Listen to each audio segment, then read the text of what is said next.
You're listening to Affected by Altitude, a Colorado Rockies podcast for and by Rockies fans on Rocky Mountain Rooftop.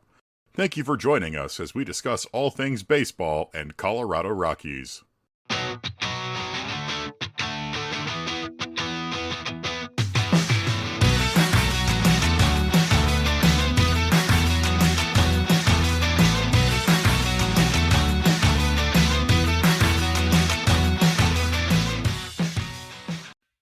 Hello and welcome to another edition of Affected by Altitude, a Colorado Rockies podcast, part of the Rocky Mountain Rooftop Network, a proud affiliate of the Fans First Sports Network. I'm your host, Skyler Timmons. Joined here, getting ready for football season, it's Evan Lang. Apparently, though I didn't watch it, the Hall of Fame game was actually watchable this week. Oh. The Hall of Fame game, everybody's favorite, the first game of the preseason where almost no one you know is playing. It's usually not a very good football game. That's nice. I didn't even know they did that. Yeah, it's fine. Like, it's neat. They introduce all the new Hall of Famers and stuff like that, but it's usually, a bunch of third and fourth stringers, guys who are very unlikely to make the team playing for most of the game. Interesting. I can't believe that football is already right around the corner. Like, it's here. This year is going by so fast. Because, like, when I saw training camps, I'm like, oh, they usually start those pretty early over the summer. Oh, no, never mind. They start playing here really soon. Yeah, real preseason starts like next week. Yeah. I was like, oh, geez. But that'll be fun. I'm excited. I'll be calling some college football this year for Adams State University, so that'll be fun. Is their football program better than their baseball program? They've won 2 games over the last 2 years, Evan. So that's a no. I'm going to take it. They lost every game last year. I see. Yeah, so we'll see how that goes. It'll be a good experience. I think it's crazier still that we're so close now to the end of the baseball season. Mm-hmm. Like, last year, the season was miserable and it felt like it lasted forever. And this year, despite the Rockies still being bad, we've actually been having a pretty good time, but the season's just been flying by. Yeah, it really has. And it's a perfect segue. That's why you're the best in the business at it. Because the season is coming closer. We've already surpassed the win total from last year. Like you said, it was a miserable year last year. We got through the end of May, and you're like, all right, that was an awful season. Let's turn the page. Oh, we have to play 4 more months? Ugh. So it's better across the board. The improvements to the team, the organization, it has been so much better, a lot more fun, a lot more close games. And it kind of now, at this point in the season, Evan, it seems like a focus can be made on how important it is that the Rockies, if it's important at all, that the Rockies avoid 100 losses. Because after losing over 100 in 2023 and 2024, and then the 119 loss season, the Rockies don't want to become one of the only teams to lose 4 consecutive 100 loss seasons. Does it matter? Is kind of where I wanted to start. Does it matter that the Rockies avoid 100 losses? I mean, the short answer is honestly, no, not really. The long answer is, of course, fairly more complicated than that. But at the end of the day, it's one of the things, the Chicago, let's look at the Chicago White Sox, for example. They're actually a contender this year. They lost 100 games last year. And that was the year after they set the all-time regular season loss record for the modern era. It's one of those ones where, not losing 100 games would be a nice moral victory, emotional victory for the Rockies and for the fans, of having it feel like we're finally climbing out of that pit that we've been in for the last few years. But at the end of the day, this is still a bad and rebuilding club that had no real expectations for this year. And we said it again that, even losing just 100 games is still a tremendous improvement from last year where we lost 119. Mm-hmm. And I think comes to a sense of pride for everything where, for Paul DePodesta and Josh Burns, that they can come in, make that 20 game improvement of we avoided 100 losses. Yeah, we may have lost 99, but we didn't get into the triple digits because once you get past 100, it doesn't matter really how many you lose. But that 100 loss mark is such a stain on your resume as an organization, as as players. No, it's a glaring stain where you can look then at the high 90s lost teams. Like, yeah, that was a bad team, but at least it wasn't an awful, absolutely horrendous, awful team like you can say about 2025. So it's that huge sticking point where I think it does matter in that context of it's a feather in your cap of a testament to the real progress and change that is happening at Coors Field. Because you lose another 100 games, you're like, yeah, well, we made all these changes. You still lost 100 games. What what does it matter? Oh, you didn't lose 119, but you still lost 102. I think that mark, it carries such weight when you have triple digits in your loss column. Yeah, it's like the way I said it is, it really is. It's more of like a moral victory or whatever. And I think the Rockies can still finish this season with under 100 losses. I think a realistic benchmark would probably be like 97, 98 losses in terms of a best case scenario. And it really is, it's in the grand scheme of things, it doesn't matter that much.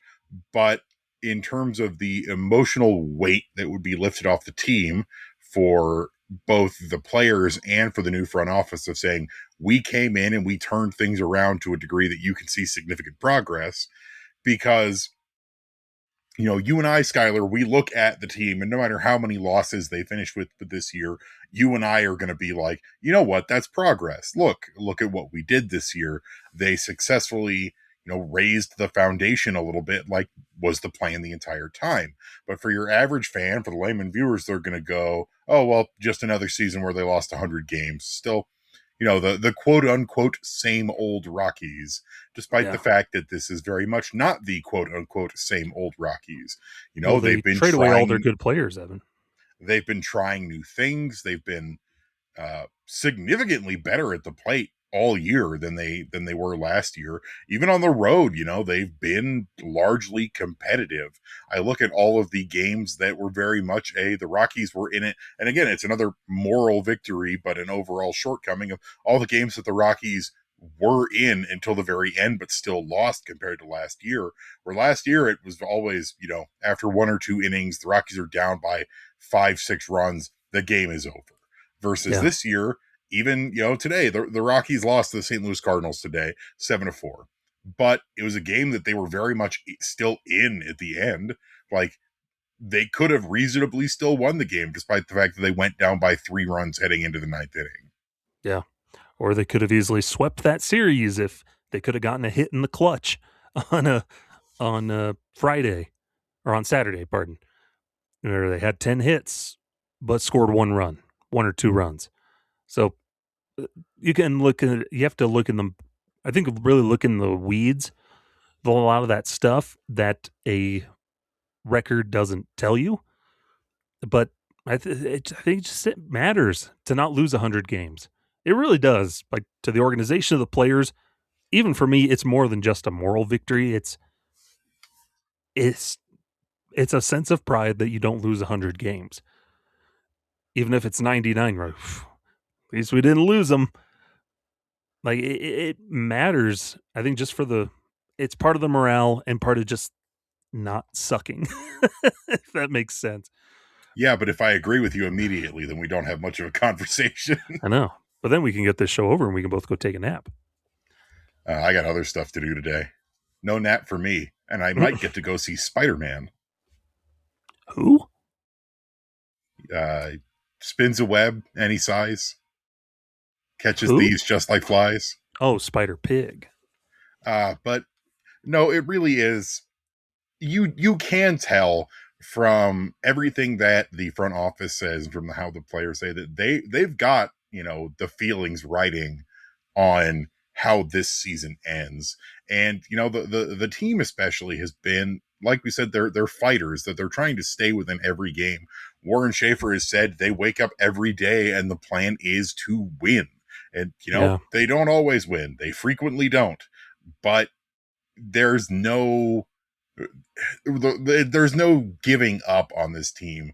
It's, the Rockies never say die this year, where their goal is to win, even if they don't, even if they know that they're heavy underdogs, even if they know that a win is unlikely. And the massive weight that would be off the shoulders of the fan base of being able to say, we did not lose 100 plus games 4 straight years, would be emotionally and like you said, in a pride sense, enormous. Yeah. And even though I say, in the grand scheme of things, it doesn't matter, which, to be honest, if you just look at it on its face, I still say it really doesn't. If losing season of, it's part of the rebuild. There's a long way to go. What is it? We're here for the climb. As I said at the beginning of the season, that slogan is essentially, brother, there's a rock bottom for everything, and you're at it right now. But at the same time, like you said, it's meaningful to the point that it shows that they are moving away from rock bottom, even ever so slightly. Yeah, it's like with that climb, you don't want to see at the end of the season and like, oh, they only made it up like 2 miles up the trail. Oh, type of thing. It's no, you made significant progress. You made it to the first rest stop, marker point on your way up the mountain. That's huge. And, a 20 game improvement this year. Now you get under 100 losses. Okay, maybe you make another 10 game improvement in 2027. Oh, and then you're looking at, we're at around 90 losses. And then from there, maybe you build up more and suddenly you're in the 80s. So it's that incremental steps. And I think getting under the 100 is a good benchmark, a good jumping off point for the next season of look what we were able to do in our first season under this new regime. We made this 19, 20 game improvement. We got under 100 losses. Our way is working and it will work. And this is where we're looking to go next year.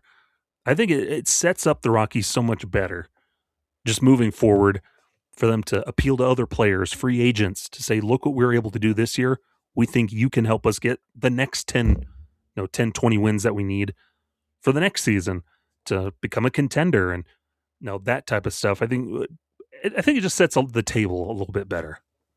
I think what makes it tough is that, even more so than the expectations that are already there, you now have additional expectations that are going to be levied, because you do look at rebuilding teams like the Miami Marlins, like the Chicago White Sox, both of whom have been playing and punching way above their weight so far this season. Like, I don't think anybody expected the White Sox, leaning heavily on a lot of their prospects as well, to be as good as they are this season, to be buyers at the deadline, when last year they lost 100 games.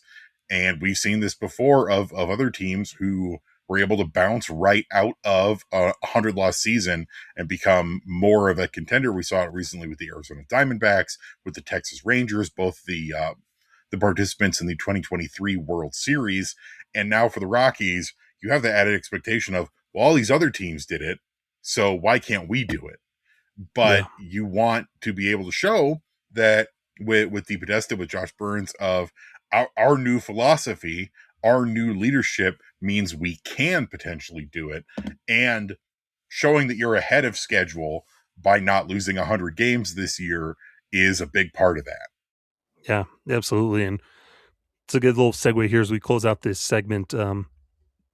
President Walker Monfort had sent out an email out to the Rocky season ticket holders. Shannon over on Twitter at Love the Rocks. She's always doing. I haven't seen as many giveaways this year. Maybe that's just because I don't scroll through Twitter as much. But Shannon is always very vocal and transparent, making sure the rest of us know what's going on in the season ticket holder realm. But had a season ticket email sent out by Walker Monfort, which I found interesting that it comes in here in early August. But encourage you to go look for that thread over on Twitter. But Evan, is there anything that stuck out to you from that thread from Shannon, of kind of the points and takeaways she had from that email as Uh I see you peruse it with your eyeballs? yeah, it's tough because there is a lot there. There's a lot of praising of the new front office. There's a lot. The general takeaway from the letter, honestly, is that Walker Monfort is doing what we needed Walker Monfort to do, which Yeah. is, the opposite of his dad that we've had to deal with for so long. Is Walker Monfort is clearly, in terms of the team president, not really that involved in baseball operations. He puts a lot of praise on DePodesta, on Josh Burns, talks about, letting them do their thing, and about how the Rockies are, you know, moving ahead to be on pace for better season, continuing to lift that foundation. And the big thing that sticks out to me is that he kind of puts in here that he plans to continue doing this. That Yeah. so far this season has proved that letting people from outside the organization, your non-Rockies lifers, come in and make changes and try and figure things out is slowly or quickly something that is working. And Yeah. that, it's very nice to see Walker Monfort come in and say, hey, I'm letting the baseball people do the baseball things, and I think that's going to let us have a better baseball club moving forward. Yeah. And what stuck out to me was how the Rockies aren't satisfied, and no, the goal isn't simply becoming more competitive, it's building an organization capable of competing for the postseason year after year, and saying that every decision is being measured against that goal and how quickly the Rockies can get there. So there's no that a plan is set forth instead of, well, we just hope to play better. It's, yeah, we've seen progress this year, and this is what we want to do to help continue to build on that for next year. Instead of, hey, we have these cool prospects we drafted. Okay, I'm not going to see them for 3, 4, or 5 years if I see them at all. I really like, probably my favorite paragraph in this whole thing that he says to these plant holders is, you have remained remarkably loyal through difficult years, and you deserve to see tangible progress. We believe that we have begun that progress, which they have, but also we recognize that trust is earned through sustained progress, not promises. Our commitment is to continue improving every year, making the investments necessary to compete, and building a Rockies organization that Colorado can be proud to support for generations to come, all while ensuring that your experience as a Rockies plan holder remains best in class. And you need to talk a little bit about things like ticket prices and other stadium experience stuff. But it really is like, he's right in that, yeah, the progress we've seen is great, but you've got to keep making progress. You can't just go, well, we did better. Time to just, sit on our hands and hope that continues to guide us through the difficult times. Of him saying flat out that we're building a competitor, and it may take a while, but you deserve to, as a Rockies fan, as a season ticket holder, as whatever, see us continue to make sustained and tangible progress throughout all of this time. And he's right in that that is what we've wanted throughout this entire time, throughout especially the last 5-6 years since the COVID season, of where things have really felt their most bleak, where this is a ray of sunshine shining through those clouds. Mm-hmm.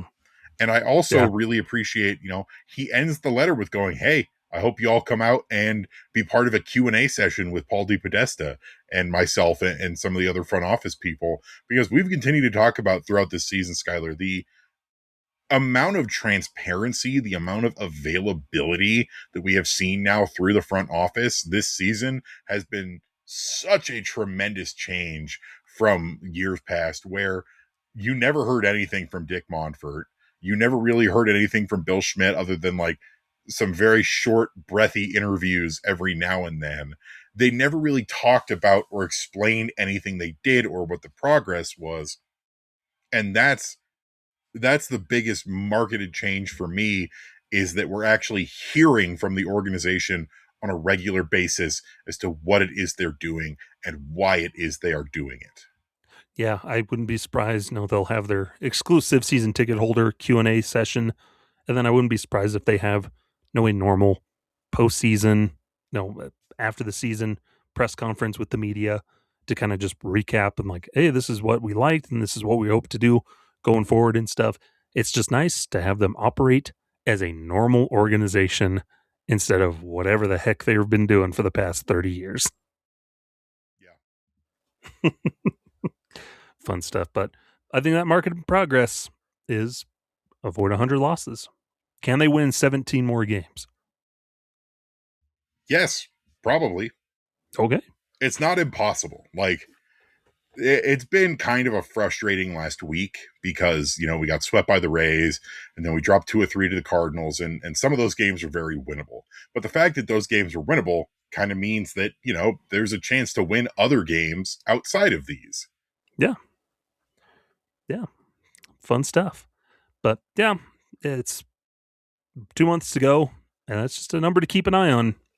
How many wins will they finish with? And boy, do I hope it's less than 100 losses. But I think my preseason prediction was 64-98. I think I said, if not the same, then similar. I might have said like 63-97 or something like that. But that's not possible. Unless they had some games canceled. Math is hard. I'm not good at math. 65-97. Remember that year I was looking back and remember that year they only played 161 games? There's been a couple of those. It's been a couple years ago. They only played 161. But look, I was hired to write and have baseball hot takes, not to math. It's true. But we'll take our first break here. When we come back, let's talk about a couple of prospects that are banging on the door. Come back here on Affected by Altitude. Welcome back here to Affected by Altitude. Skyler and Evan here with you. And Evan, did you know that Claude Frollo was no longer in Notre Dame when his adopted son so abruptly cut through the fatal web in which the wretched archdeacon had caught the gypsy girl and also himself? I don't do books. Can you put this in an animated movie for me? Yes, starring George Costanza as a gargoyle. This is a good movie. But there's a couple of prospects banging on the door of the big leagues, and it's their path has gotten a little bit more muddier after the trade deadline, where the Rockies did not really move the logjam in the outfield. As Mickey Moniak gets extended, Jake McCarthy is on another planet. We might touch on him later if we have time. And then you have Cole Carrig doing his thing. But Zach Veen and Charlie Condon are having phenomenal seasons down in Triple-A Albuquerque. Still plenty of development and things to nitpick with them that they need to improve on probably. But overall, it's offensively, they are doing a lot of things right. And so it's leaving everybody just kind of clamoring of when and how do we get these guys up to the big league level, because they're right around the corner. First, I want to say that listeners are going to be very confused about that whole Hunchback of Notre Dame bit because you started that bit before we started recording. Hey, I'm just leaving some literature, culture for them. This is a baseball podcast. We don't do culture. Sure we do. The culture actually is damn good. At least we were never that dysfunctional, right? Who? The Washington football team. Oh. Before they got sold. The Rockies podcast team. RPT. Mm-hmm. But I have some very complicated feelings on the matter of Zach Veen and Charlie Condon. I think I'm going to start with Charlie Condon because Charlie Condon, I think, has less of an argument that he needs to be up right now. And that Condon has looked very good this year in Triple-A Albuquerque. He leads the PCL in a bunch of offensive statistics. He's been good. But you can also look at his hot and cold streaks, the times where his power sort of disappears, and the very, very high strikeout rate. He's striking out a ton. He leads the PCL in strikeouts, I believe. If he's not number one, he's number two. And go, he might not be ready. He's close. He's definitely very close. And you could make an argument that you could probably go ahead and call him up now. But for Condon, I would say, while he is knocking on the door, he's not smashing it down in the same way that Zach Veen is, in which I don't really know how else to say it, and that Zach Veen is obliterating everything he sees in the PCL this year. He is one of the leaders in virtually every statistic. He leads the isotopes in basically every statistic. He's got an OPS over 1 at this point. He's hitting home runs. He's hitting triples. He's hitting doubles multiple times. He's been extremely close to going for the cycle. Yesterday, he ended up with an Albuquerque Isotopes all-time record of 17 total bases in a game, where he had 3 home runs, 2 of which were multi-run home runs, a triple and a double in a 5-hit day. He's been incredible. And it's a very nice change from what we saw last year. Of he was pretty inconsistent in Albuquerque last year, battling injuries. Especially, he had a disastrous MLB debut last year. We find out that he's been struggling with things like substance abuse and other stuff like that. He comes into this season huge. Like, he was gigantic when he came into Jack spring Veen. training this year, and we've seen him, sort of more develop into more of a natural body type for him. He's of course lost weight over the course of the season. He looks like more of a defined player body type, and sort of just, man, he got big, which I think we were going to see regardless. But for Veen, it's tough, because I do think there are a couple things that the Rockies are probably looking for in terms of what's going on with him right now. I do think there's probably a little bit of still wanting to make sure that the maturity is there, compared to last year. We remember when he had that hit and he mimed doing a bong rip at second base. And there were complaints. People were very mad at Bud Black and at some of the other folks for having questions about his maturity. And then we also find out about the substance issues of, they want to make sure that that's not going to become a problem again once he goes back up to the big leagues. Because I think of a lot of different baseball players who have dealt with substance abuse issues that, being in the bigs at a certain time is exactly the wrong kind of environment for them. Not to imply that there's any sort of that thing going on in the Rockies clubhouse. It's just, when all of a sudden you're much more in the national spotlight, that stuff becomes more difficult. But at the same time, it's so hard, because you look at Veen and you look at the fact that this success over this year has been sustained, and very little in terms of hot and cold streaks. It's just hot. Zach Veen is hot constantly. And somebody clip that for Evan. He's not a bad looking guy.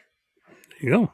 He certainly looks, last year, definitely, now that we have the context of what he was going through, especially last year, but over the last 2 seasons since leaving high school, you can look at him and go, man, that is not a healthy baseball player right there.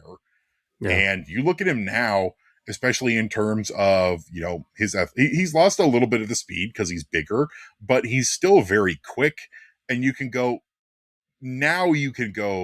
Zach Veen is healthy. And I do wonder if what he was going through contributed to, it felt like he was constantly having injuries and then hiding those injuries over the last few seasons. Mm-hmm. Yeah, pretty much. The young, it's because he comes with the draft pedigree, 9th or 10th overall for the Rockies, first round pick, out of high school in the 2020 season. And you would love to see him crack through, just because of just the nice story of it, of what he's, dealt with and worked to overcome, and then to have that success and then earn the call up, a proper way to come in as a new ball player. And I'm sure that clubhouse, would embrace him, because if we're going to talk about maturity, we can point to Cole Carrick of there's some maturing that needs to happen there, but they're going to keep rolling with him because they love how he plays.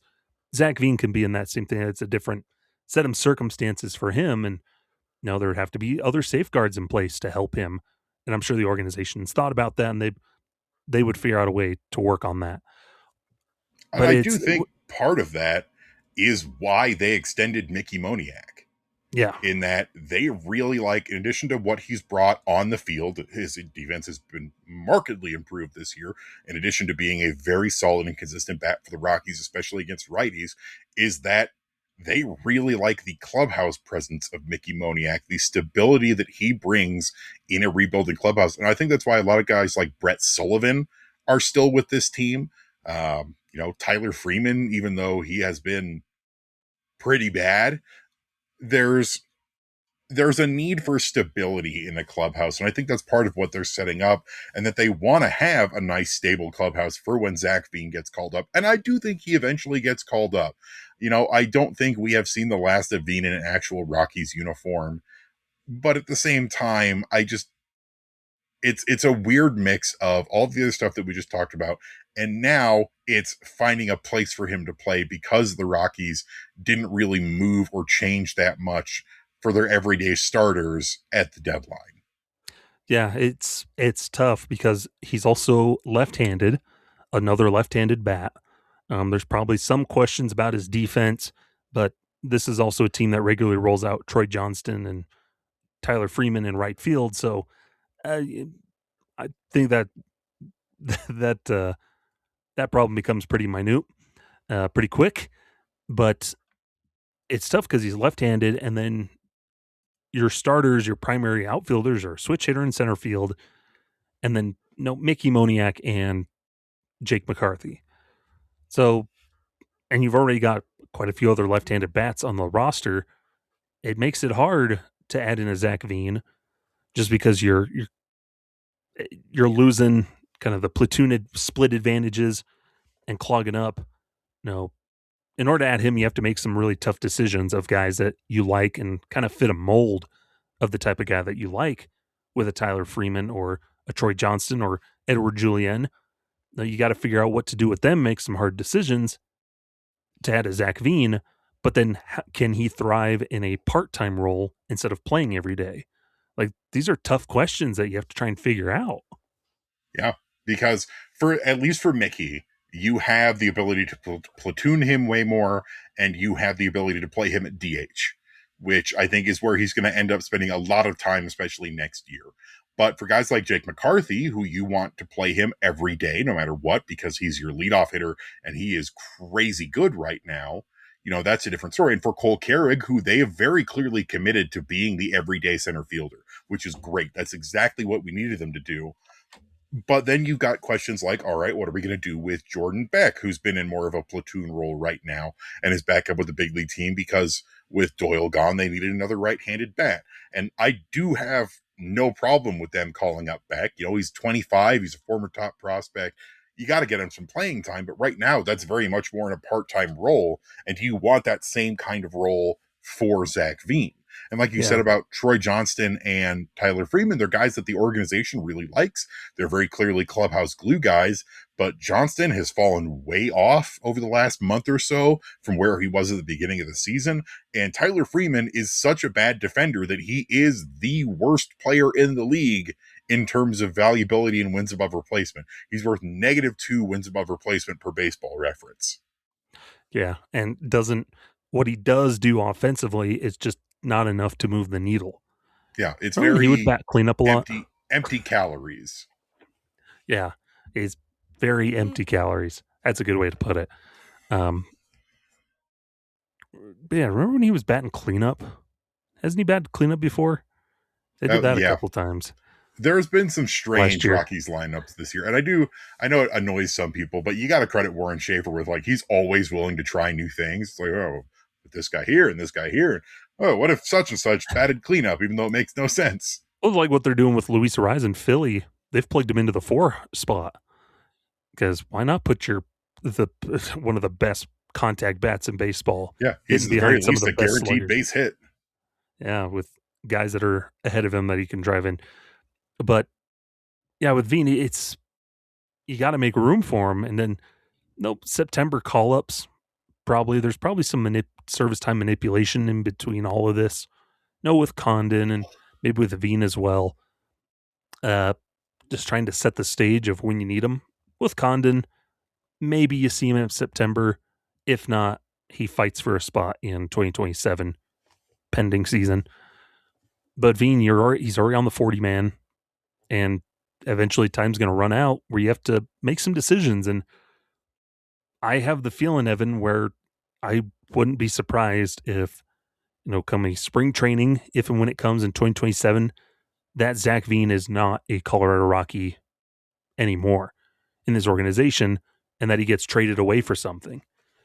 I think it's entirely possible, but at the same time, it's rough because we've seen a lot of conspiratorial thinking about prospects in general with the Rockies recently of, oh, this, they were drafted by the previous regime, so that means this new front office hates them, doesn't want to see them succeed, all that stuff like that. At the same time, you got stuff on the other hand in terms of service time manipulation. There was a really interesting post on Purple Row by one of our community members today about, you know, looking at service time and stuff like that, of having Zach Veen not blow through his rookie status by calling him up too early this year, since he already has some games played last year. Also seeing if maybe he can be boosted up the prospect rankings, either to increase his value or to get some of those, rewards that you can get from the league in terms of, you know, prospect ranking, rookie eligibility, and rookie performance.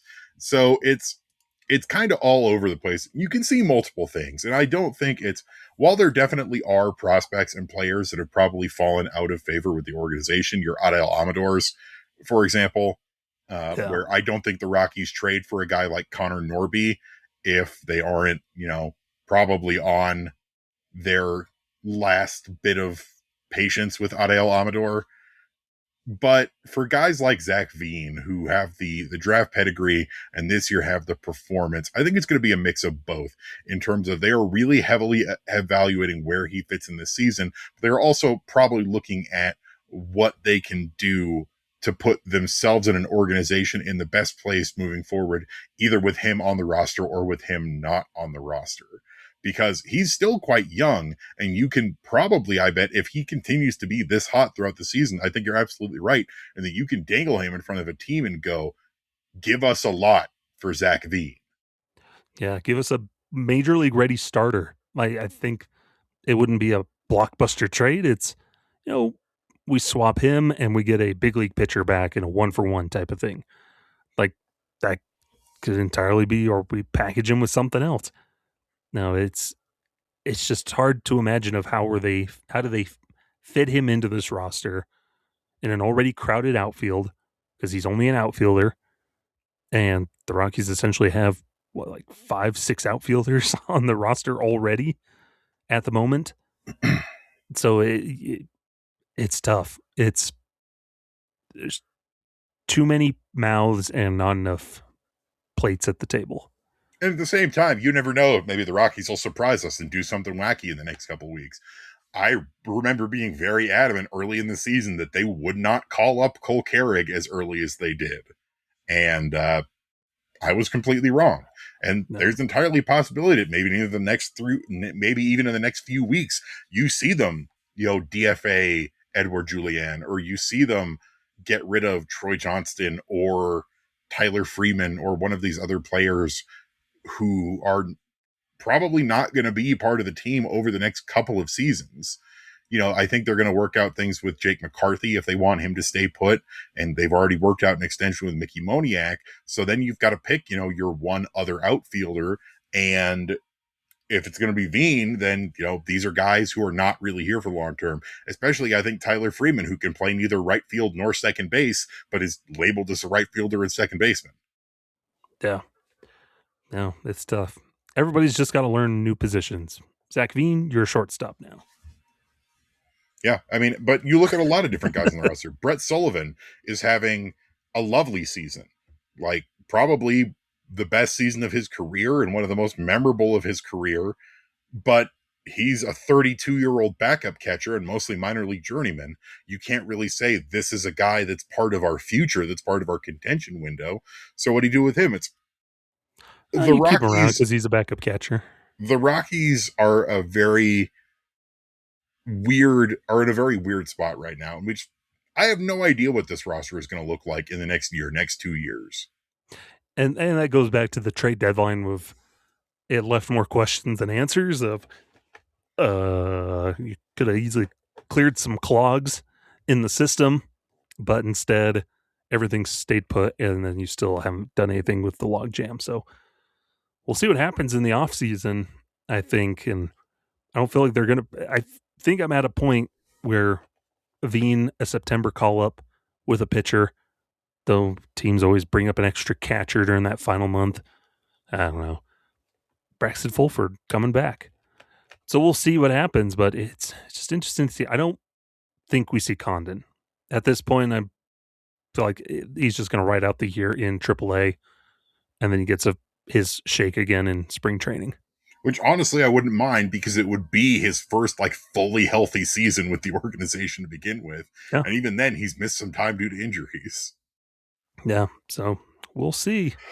We shall, to quote Aragorn in the 1980s Rankin and Bass Return of the King movie, we shall see. Oh, You may get Mr. that Frodo. reference. Oh, Mr. Frodo.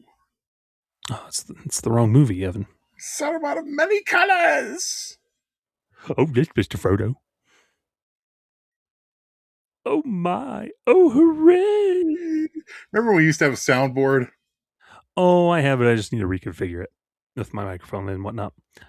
But but yeah, we'll see what happens with those two prospects knocking on the door. It's fun to see them.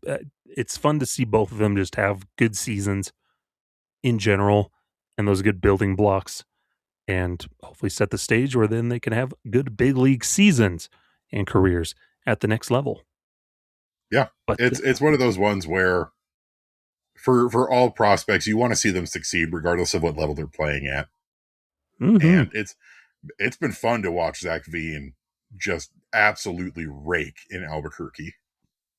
yeah, it's fun. Good confidence builders. Like, yeah, it's the PCL. It's still you're facing good competition, and it's as close as you're going to get to the big leagues most of the time with what you're facing in the next generation.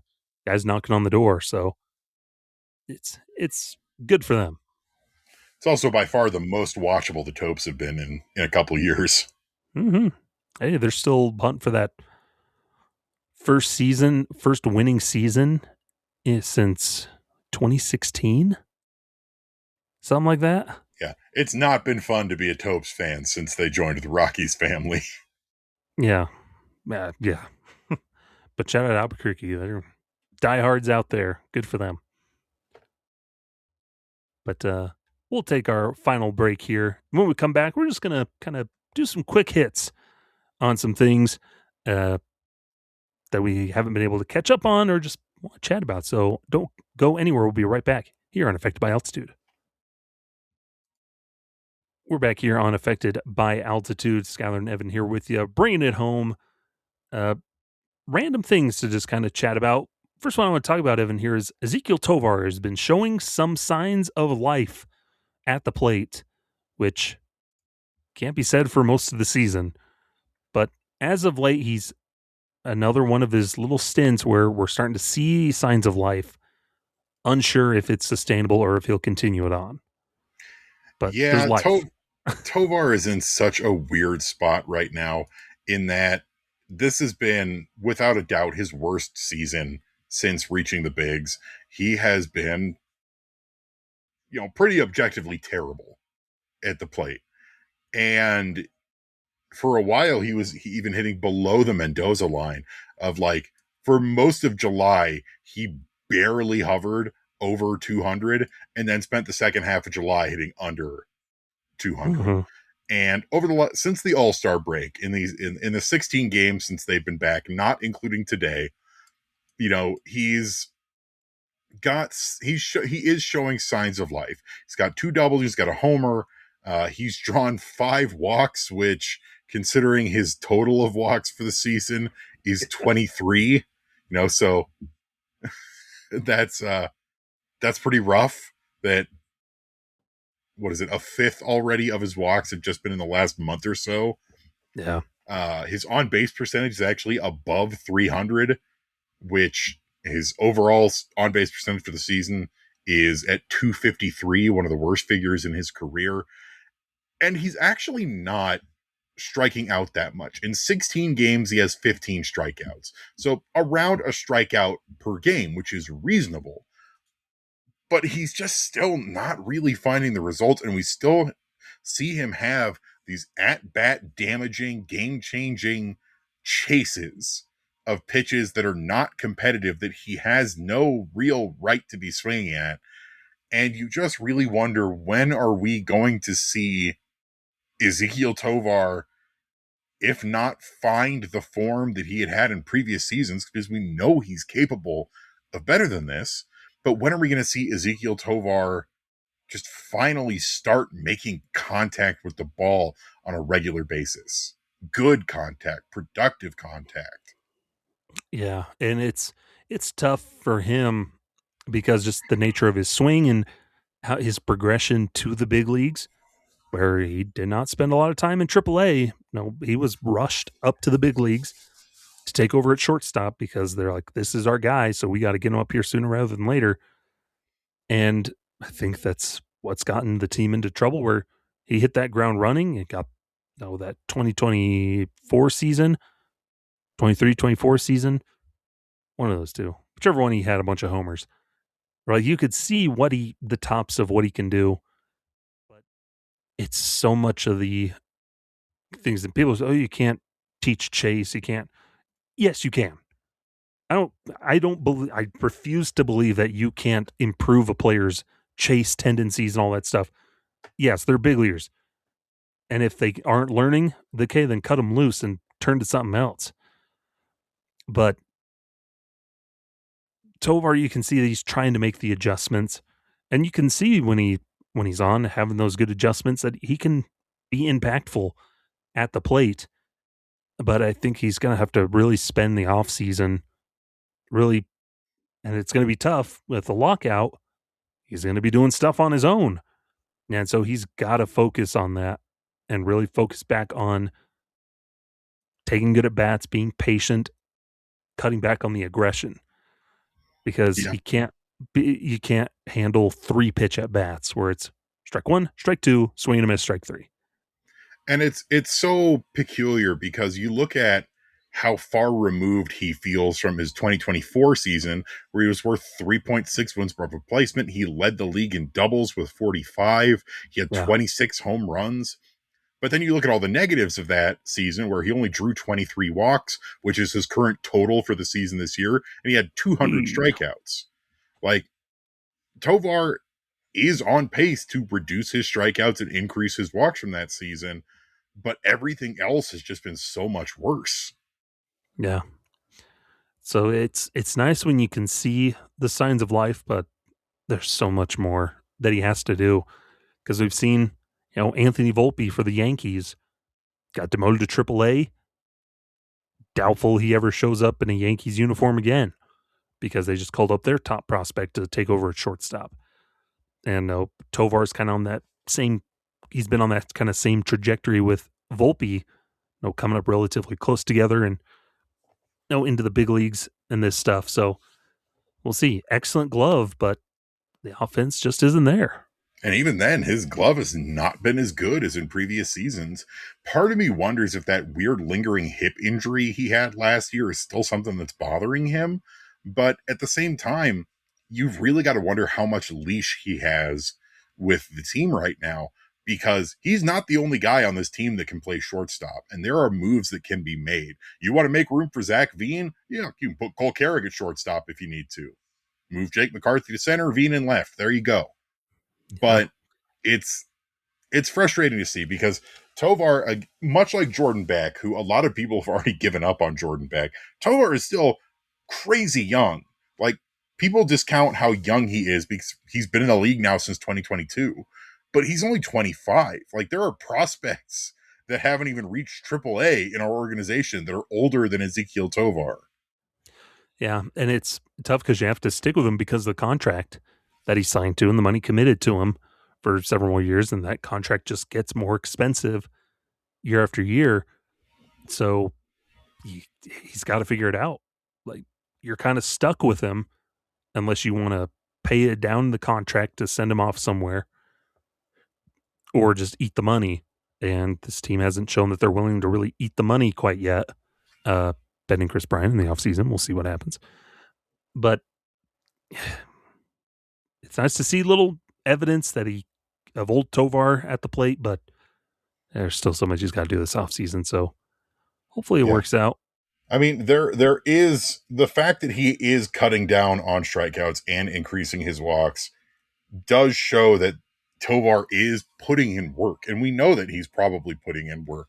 we know from experience how hard of a worker Ezequiel Tovar is, and the in general just the work ethic he puts in on day to day. But you just really want to start seeing it bear fruit. Yeah. Yeah. So we'll keep an eye on that throughout the rest of this season.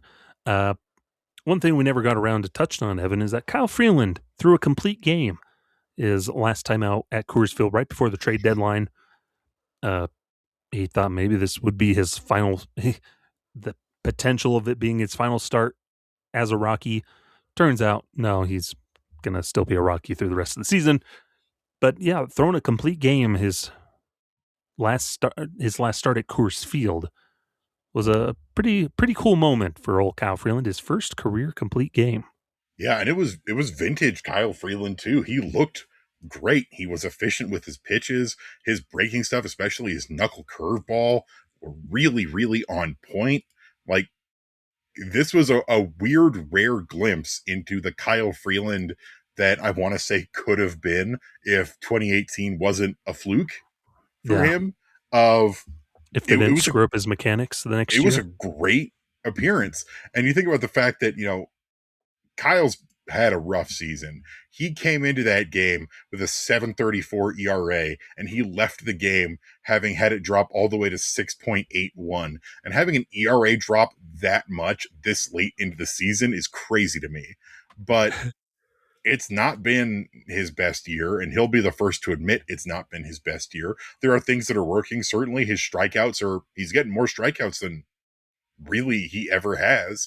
His knuckle curve has been great, but he's getting punished when it comes to his pitches. He gets hit a lot. He's giving up a lot of home runs, and to have at the very least your one day, for better or for worse, what you think about Kyle Freeland, where he was the clear standout hero of the game.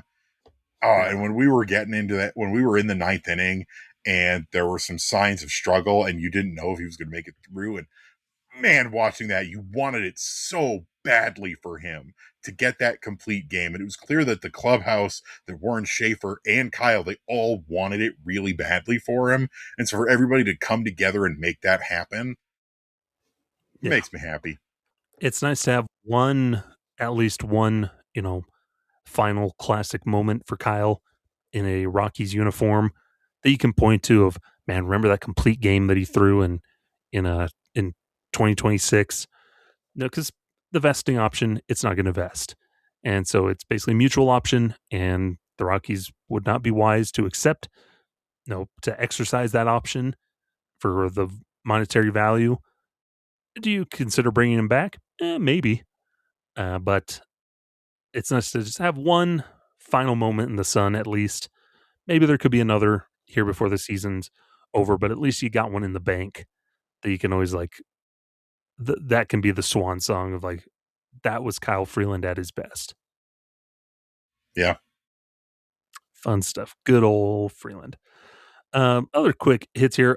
Hunter Goodman broke his own home run record, Evan, for home runs in a single season by a Rockies catcher. He just keeps breaking that record now. Yep. Every home run he hits is going to be adding to it. He's at 34 now. Very briefly was the National League leader in home runs, but then Kyle Schwarber decided to do Kyle Schwarber things. No, Kyle Schwarber hit his 2 home runs earlier today. I thought one of them came after. I thought he was tied and then hit the other one. No, he had them both earlier today. Oh, he's still hanging Before tight before the Rockies even played, Schwarber had his 2 home runs. He's still hanging tight in that race at least. And the fact that we live in a world where Hunter Goodman could reasonably finish the year as the National League leader in home runs. But it's one of those things where it's been a weird season for Hunter Goodman as well. Like I look at his overall numbers, he's chasing way more, he's whiffing way more. You see him take one of the worst at bats you've ever seen, and then the next at bat he comes up and just nukes a ball into orbit, and you go, "Oh yeah, that's why we like Hunter Goodman." And I think there's still some of him trying to find who he truly is as a player. You had last year where there was a lot more on base, there was a lot more hitting for average, but the power was not quite where it was this year versus this year. It's tank after tank, but the other numbers suffer in exchange. And I do wonder if you're going to eventually see him try and find some sort of happy medium between the two. But right now, just having a guy who reliably cranks dingers for the Rockies is always nice to see. Yeah, and it still falls to what his position will be because just you just don't know the shelf life of a catcher of his makeup as the power hitting catcher, where it also kind of mucks up some of the offensive construction for the lineup because you want to try and have him in every day. So when he's not catching, he's the DH. Well, that he's basically taking up 2 spots on the roster, no, quote unquote 2 spots on the roster because you want to keep his bat in the lineup because unfortunately he can't catch 162 games a year. But the So problem is his bat when he's the DH interesting is, spot that he's in. his bat when he's the DH though just still is not that good. Like it's very odd to me how different it is when he's hitting as the DH versus when he's playing as the catcher. I'm not sure I really get it in terms of, I understand that when he's the catcher, there's more preparation. He's maybe more locked in and focused, but just the sheer drop off in numbers compared to the 322 plate appearances as a catcher, the 121 as a DH, where as a DH he's slashing 174, 256, 321 with only 5 home runs. But as a catcher, he's slashing 283, 345, 624 with 28 home runs. And part of me wonders if you want Hunter Goodman in your lineup every day, but is it really worth it when as a DH he's not really contributing as much? Yeah, the positional splits, it's I don't know what you do with him because that's what hurts the value on him too is he's taking up a premium spot at catcher. He's not exactly the best defensive catcher in the world, but he can only really hit when he's catching.